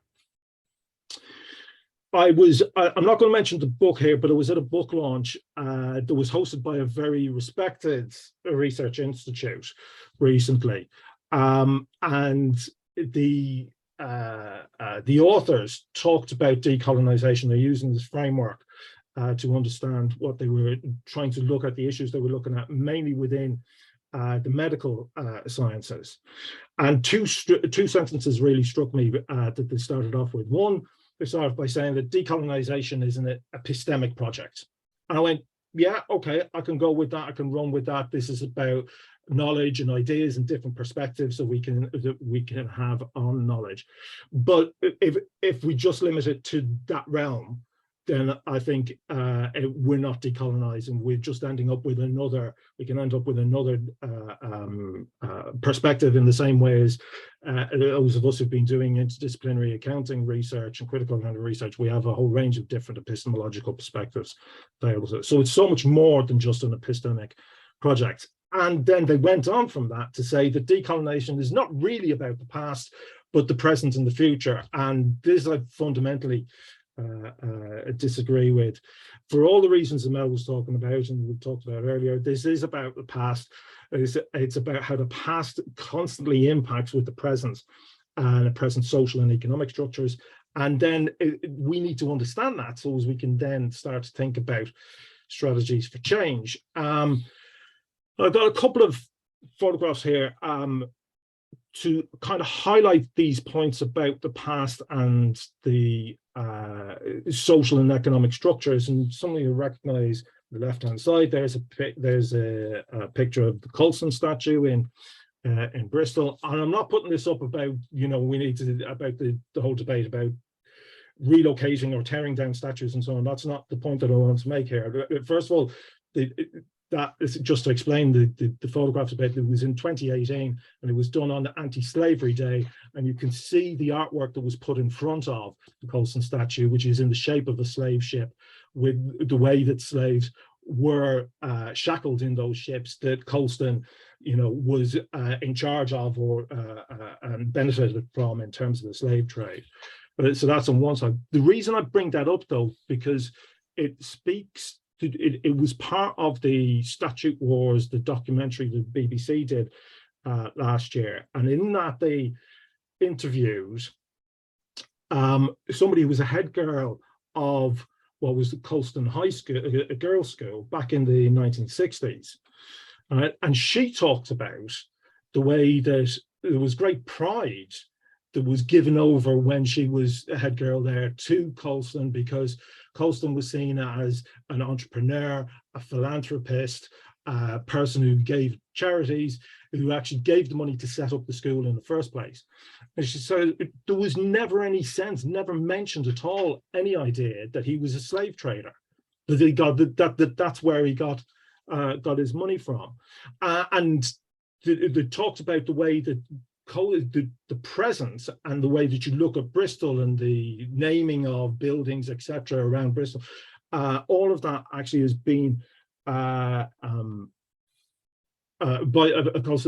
actually hides that history of the slave trade. And I think that's part of what we have to start to uncover in relation to the work that we do. And I'll go on to contrast. So there's kind of a research challenging the hegemonic projects from the photograph on the left. The photograph on the right is at the time that the Colston statue was brought down. These are headstones that were vandalized by, these are headstones for a 17-year-old black slave who died in Bristol in the early 18th century. And the contrast, I think, is important here because it starts to highlight and show the power relations that actually was probably Colston's economic activities that led to Scipio Africanus actually being in Bristol and dying at and potentially dying at such a young age. Those who, I don't have time for it, but those who look at if you want to look at the inscription on the first one, you can start to see as well about the ideas about how things have changed, or how decolonizing is about actually, or colonialism was about ripping people away from the land and the cultures and the existence that they had and turning them into something that was in the eyes of kind of a Eurocentrically acceptable. So a final point before we move into some talk about actually accounting and research. Decolonization, this was one of the things that really came up that was very important, that struck me quite strongly in the discussion that we had last year at the BAFA conference. The decolonization is context specific. I've got a quote there from Walter Rodney. He's talking about the difference between decolonization that goes on in terms of becoming independent. So 64 was when Zambia became independent in Africa, and then decolonization in a neo-colonial context. And it came up in the discussion that we had last year because we had Diane Law from and Nadine Ganes from Ontario talking about the experiences that they have with their students, where they bring them out and actually engage with Indigenous people in Ontario and start to, it's part of their pedagogical approach, start to put together projects about accounting for Indigenous experiences here. And so what it starts to do is we need to think about and approach decolonizing the curriculum differently in former colonies and in settler colonial states where there are still Indigenous people, so Australia, New Zealand, Canada, the US, and so on, and in former colonial powers where, you know, most, if not all of us on this call are working in terms of Britain. The debates, the discussions, the arguments are different in different places. Right? And that leads us to something that we kind of talked about. These are uncomfortable discussions often to have, where we raising issues about what has happened in the past and how that continues to impact on us today. So looking then specifically at the research around this that's kind of related to the accounting side of things. So myself, Matt Scobie, who's a PhD student, did his PhD at Sheffield,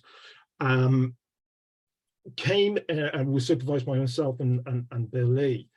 This was a paper in 2021 that we wrote up and was published in Organisation, where Matt basically came over. We got funding to do a PhD around social and democratic, social accountability and participative democracy. And Matt came along and was, as you know, within his interviews and so on, you know, was the strongest candidate that we had through the interview process. But very quickly decided that he wanted to do something different that was in the broad sense of the project, but actually wanted to take this decolonial perspective in terms of his research approach. And what the paper is about how we navigated over the course of the kind of the 4 years, and Matt doing the PhD, we navigated the tensions between adopting an Indigenous perspective, engaging with an Indigenous community, and doing a individual PhD at a former colonial power. And in particular, one of the areas where this was particularly difficult is a decolonizing perspective around knowledge actually starts to talk about where knowledge is communally constructed and communally held, particularly in Matt's case in the Maori context. But of course, what's happening is he's creating knowledge, so it's co-created, but he's creating knowledge in terms of a Western university where he individually gets awarded the PhD for his work. And so there's a tension there straight away. There was a series of others that went through, and we use this, our Wiria metaphor of the braided rivers to bring together how we actually started to navigate through these tensions. And the idea is that the metaphor recognizes a plurality of knowledge streams, that they can start from different sources, converge, break together, depart again.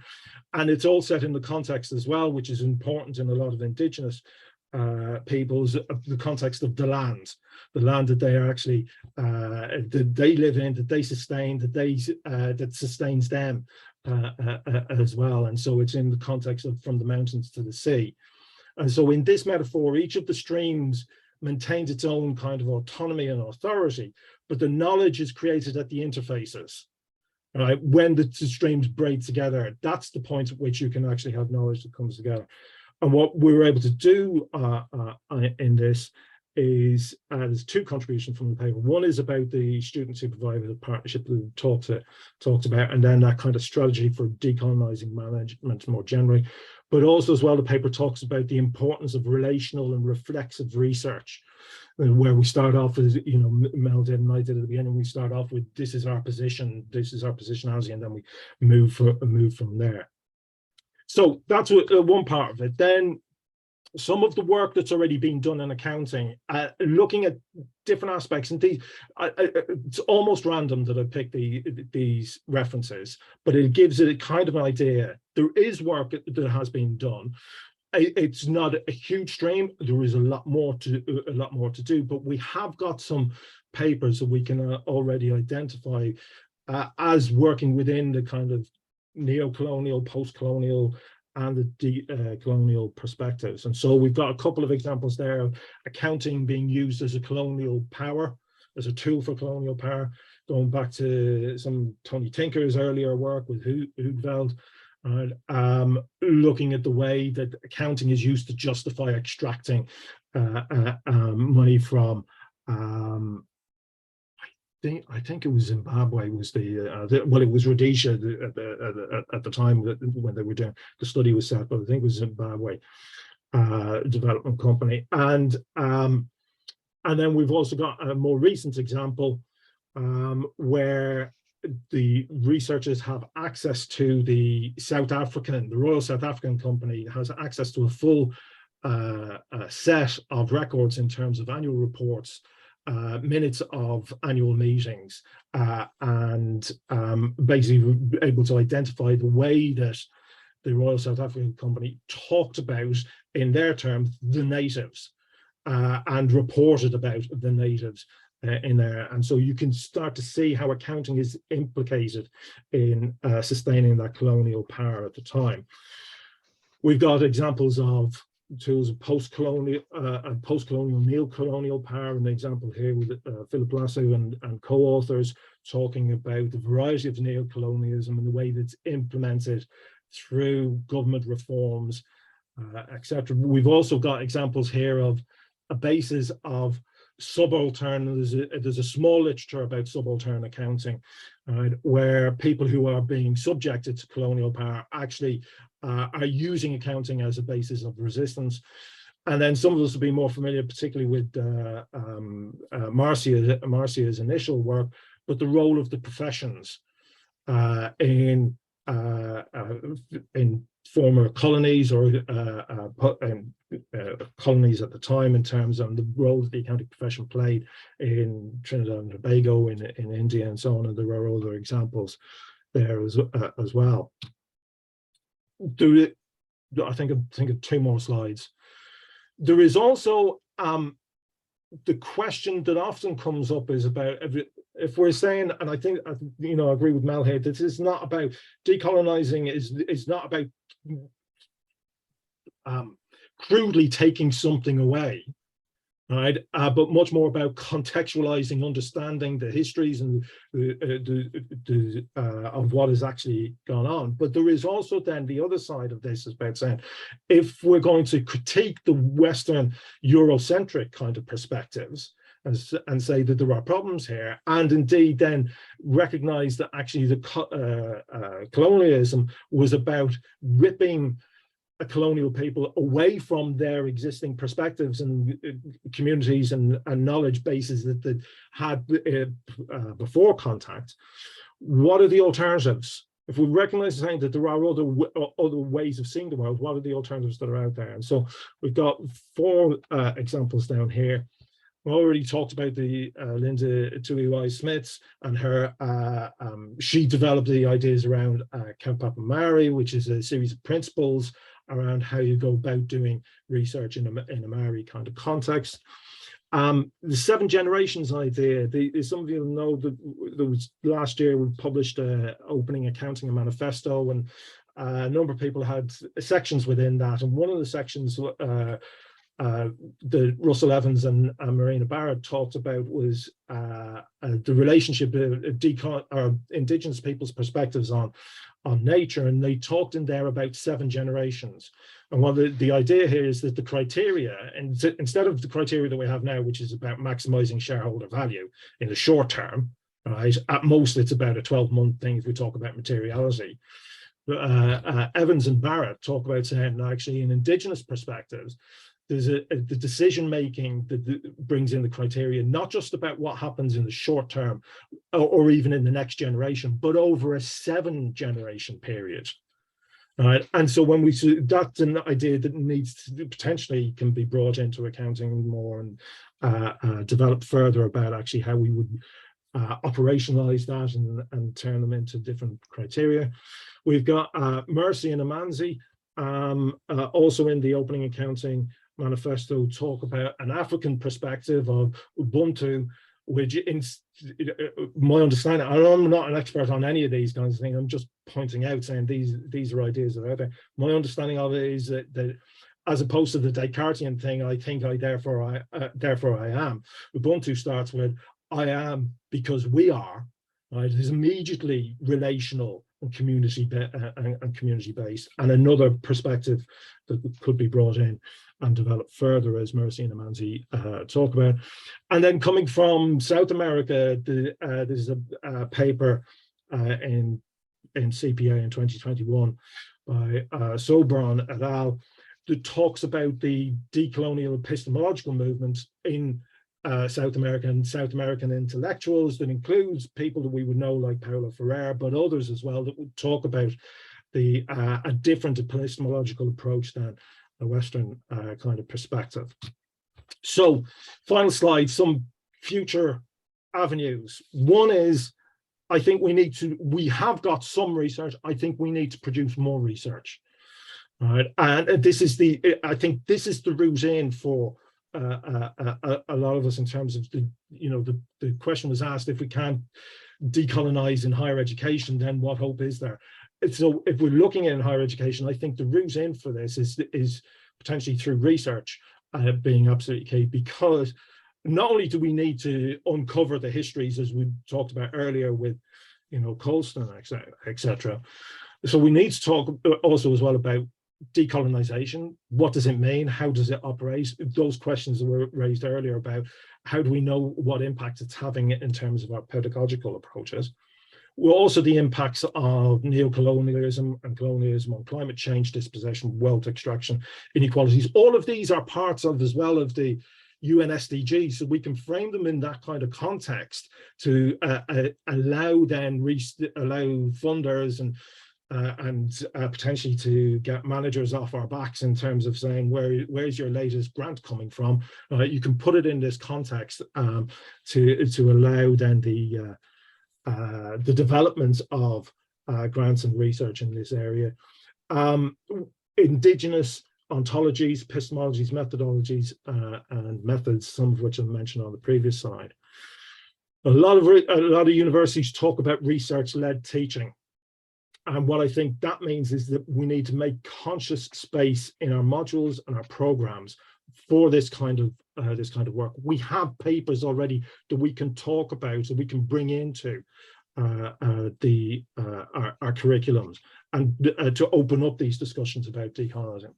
But here's a point. I'm not going to talk about it a lot. I know there are people from the professional bodies on the call.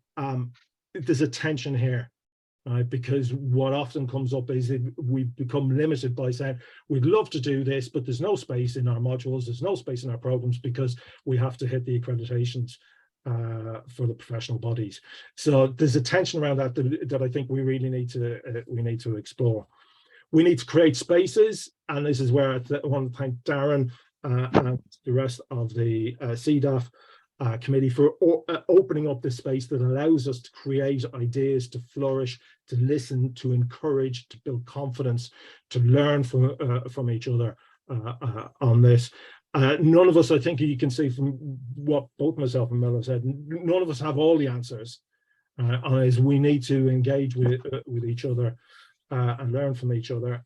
We need to be reflexive. That's ourselves, our context, our history.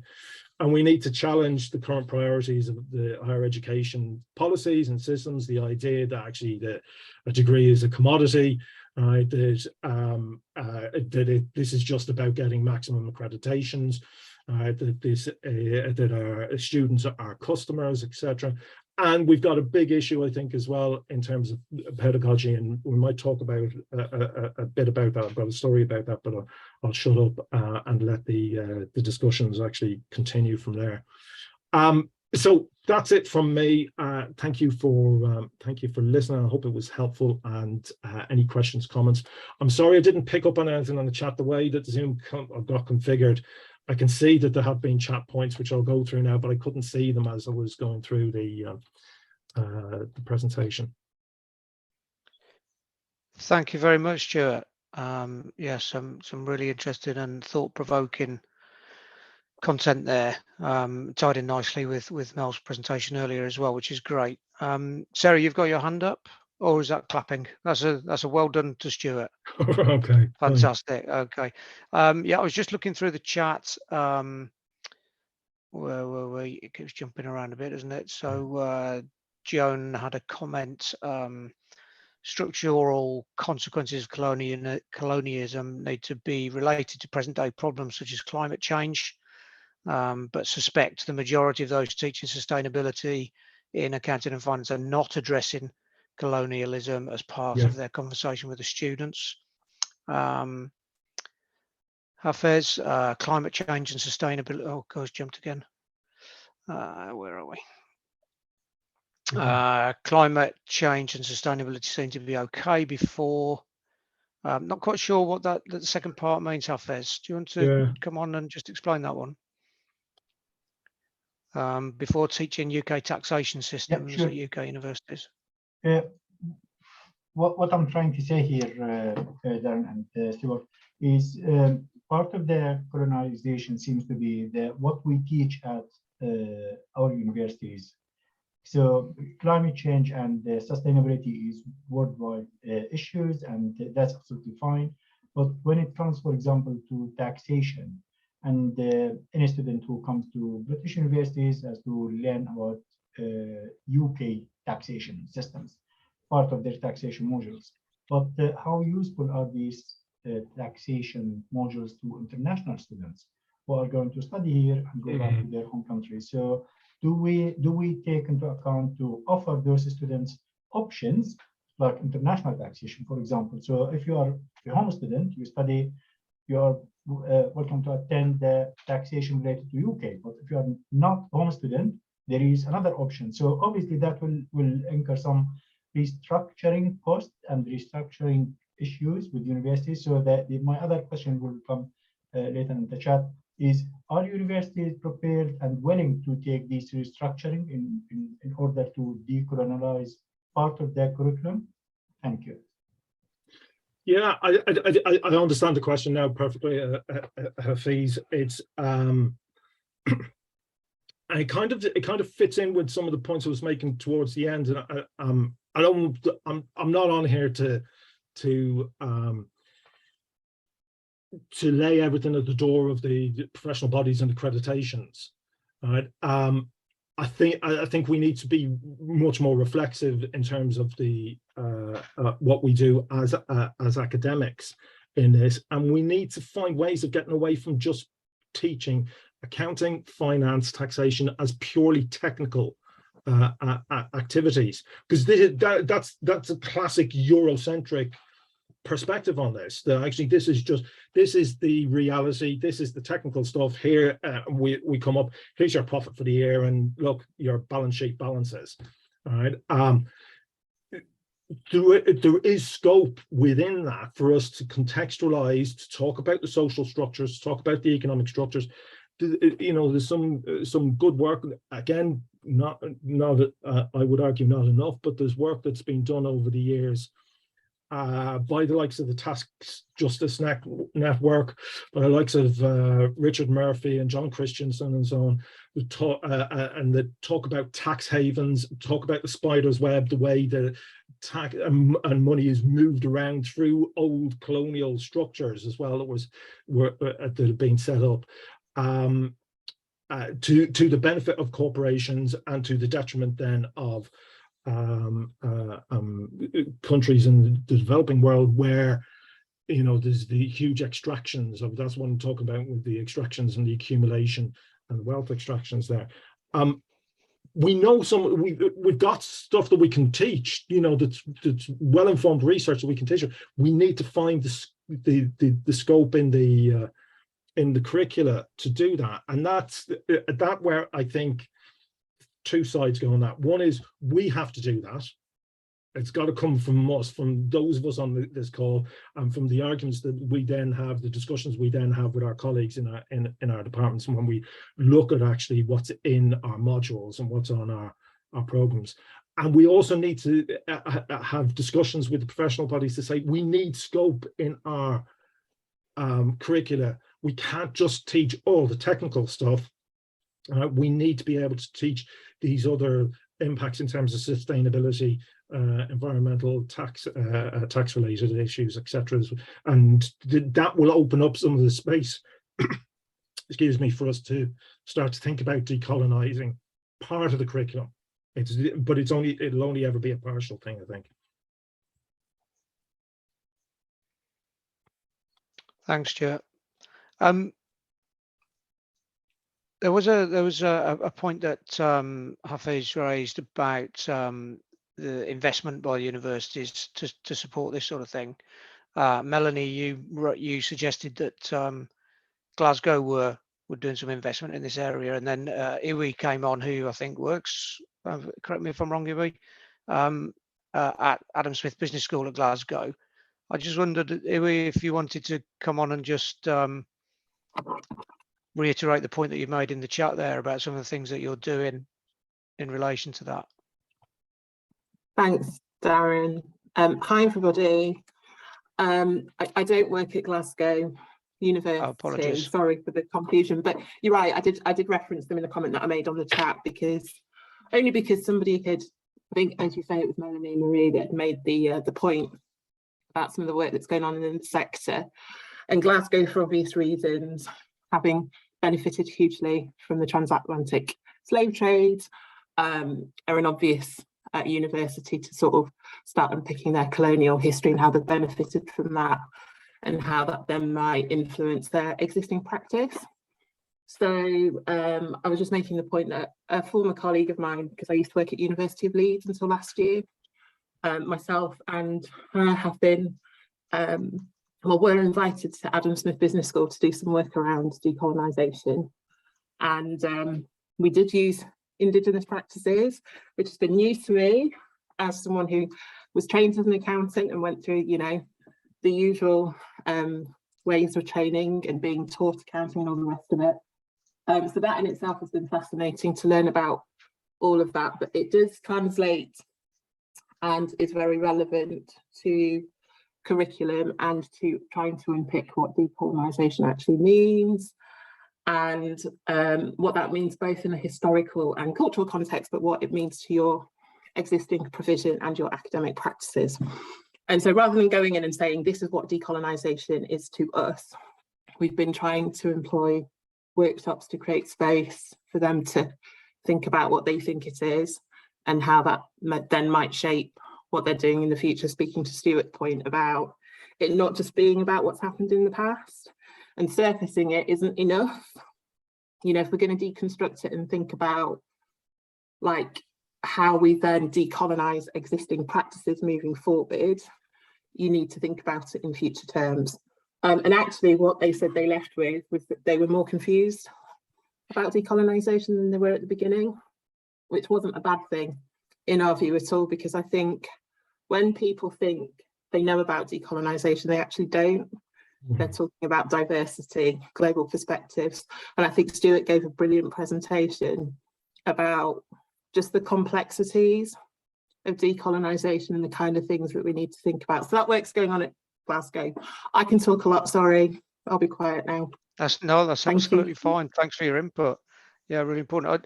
I'd be interested to know if there was any sort of planned follow-up, given that people were suggesting that they're even more confused, and what would be the next step then? Yeah, we're actually due to go back in January.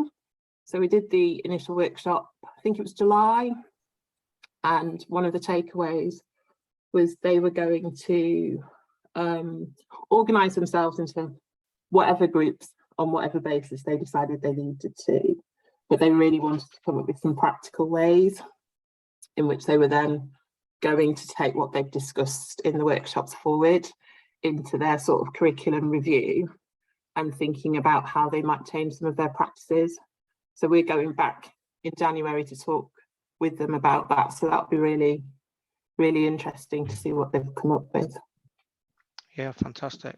Thanks very much, Yuri. Thank you.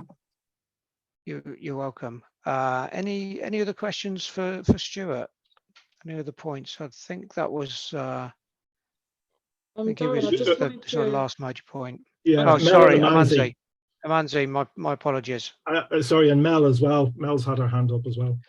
Yeah, thanks. And thanks for both speakers for quite an interesting conversation. I think picking up on Hafez's point and Stuart's response to it, I think the thought about shifting away from just teaching the kind of technical stuff. I mean, something like taxation. Taxation is heavily intertwined with struggle, with race.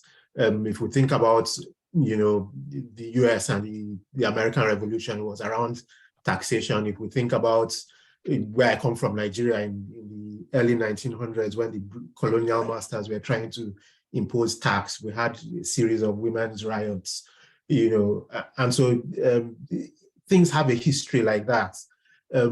Also, there's the kind of interdisciplinary aspect to it. We need to go to other disciplines and see what's going on around these issues. So if we take sustainability, you know, in the kind of critical geography and environmental studies, you talk a lot about environmental racism and stuff, and it ties into Melane's point around long-term contracts with oil companies. For instance, you know, in Nigeria, for instance, they don't get taxed on petroleum to any significant degree because of historical contracts. So there's a lot which we can do and which we can learn from other disciplines and bring into the accounting discipline. Some of it through research, but some of it being able to teach outside the technical confines of what we do now.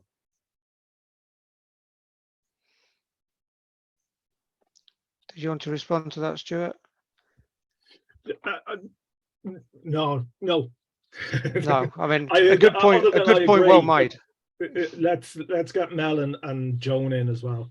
Yeah, Joan? Oh, sorry, Stuart. Yeah, I just wondered, Stuart, how you can attract PhDs in this area. You know, it's almost like you have to have some sort of informal conversations with people, or maybe know people or have contacts, Stuart. I mean, is that a difficulty, do you think, too? Because obviously the more research we do, the more it'll get into the open, as it were, and we'll debate this subject more. So what's your thoughts on that, Stuart? I think you know, Mel mentioned this earlier as well about there are challenges here around this. So one is getting funding for the for such PhDs. I think we have we're in a position at the moment where there is the debate that's going around decolonizing, and there is while there is, I think, a lot of confusion. I've seen this both in terms of, I was at Birmingham, for a couple of years, and back at Sheffield now, and both places, decolonizing was seen as an extended function of the EDI groups and whoever was in charge of diversity and so on. And I've heard that in other places as well. So there's confusion around the concept and what the project is about, but there's a willingness. Like, we had a faculty forum at Sheffield earlier this week, and the dean is standing up and saying that our ongoing work around decolonizing the curriculum. So there's a willingness there to do it. So those open up opportunities for us to say, well, hang on, we need to have some funding around this, right, to do research projects, to actually employ, to do PhD scholarships. Right? So you get that one side. There's a second one, and Mel might speak to this again. There's the colonized mind, though, as well. One of the things that is a challenge here on this, I was talking to a Maori researcher yesterday, and he's a post-PhD. He's engaged with Indigenous perspectives in Kaupapa Maori and so on. And he's saying that one of the difficulties that they have is actually attracting people from a Maori backgrounds to come into the universities to go and to do the degrees and the PhDs in the first place. And one of those, it was quite shocking actually. One of the workshops that Ethos put on, that a Black American academic who'd moved from New York to South Africa, because she thought, if I'm going to engage properly with this agenda, I need to be back, in the land of my heritage and engaging with people. And some of the feedback that she got was, and she talked about then decolonizing perspectives, and in her MBA classes. Some of the feedback she got was, is this what the MBA students in America learn? Because that's what I need. I need an MBA that's going to compete with the MBAs from Harvard and so on. So there are real tensions around this, and I'm not trying to, so I don't want to underplay them at all, but I think we have opportunities to try and put together research projects and PhD supervisions and scholarships around it. Great, thanks, Stuart. Mel, should we make this the final question for this session, and then we'll take our break? Yeah, I was just going to make two comments actually, well, off of what Stuart just said. And you're absolutely right that going deeper in this conversation is really understanding how, yes, content, but also colonial pedagogic practice looks. And so is it important for us to make students come to our universities to study Indigenous research? Or should we be creating third space opportunities and educational experiences that don't require them to come and do it our way, but allow us to learn how to help them do it their way, and create that marrying of the rivers that Stuart talked about, where yes, there's a system, and we know that in the UK, we are perceived globally as being superior when it comes to our universities and our academic experience and blah, blah, blah, blah.